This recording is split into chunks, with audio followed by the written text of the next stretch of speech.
ලේසියෙන්ම බිත්තර රොටි හදාගන්න තමයි දැන් යන්නේ. මේ බිත්තර රොටිය මං කන්නේ බීෆ් හොදිත් එක්ක. ඒ වුණාට මම පීට්සා එකක් වගේ ලස්සනට හැදුවා මෙන්න මේ විදිහට. ඉස්සෙල්ලාම තක්කාලි, ලූණු, කරපිංච, අමු මිරිස් හොඳට හොදලා අරගෙන කරපිංචයි අමු මිරිසුයි චූටියටම කපා ගන්නවා. තක්කාලි, ලූණු ටිකක් කපලා පැත්තකින් තියා ගන්නවා.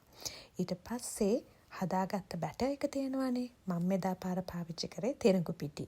ඒ වගේම ඒකට එකතු කරනවා සීතල වතුර, බිත්තරයක් සහ ලුණු. ඒකට එකතු කරනවා දැන් කරපිංච ටිකයි අමු මිරිස් ටිකයි. දැන් හොඳට කලවම් කරලා රොටිය දාගන්න තමයි තියෙන්නේ. දෙපැත්ත හොඳින් රත් කරගත්තට පස්සේ බීට් කරගත්ත බිත්තර දෙකක් දාලා මෙන්න මෙහෙම කරකවලා ගන්නවා.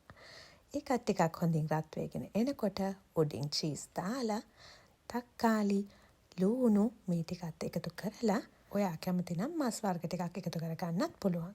චිකන් සහ බීෆ් ටිකක් ඉතුරු වෙලා තිබ්බ දවල් හදපුවා. ඒක මම පොඩ්ඩක් තෙලේ බැදලා අරගෙන උඩින් එකතු කරගත්තා. අන්තිමටම ගම්මිරිස් කුඩු ටිකකුයි කෑලි මිරිස් ටිකකුයි එකතු කරලා අවශ්‍ය ප්‍රමාණයට ලුණු ටිකකුත් එකතු කරලා පෑන් එකකින් එළියට ගත්තට පස්සේ මම කරේ ලෙමන් බින්දු ටිකකුත් එකතු කරපු එක. දැන් අපි කමු.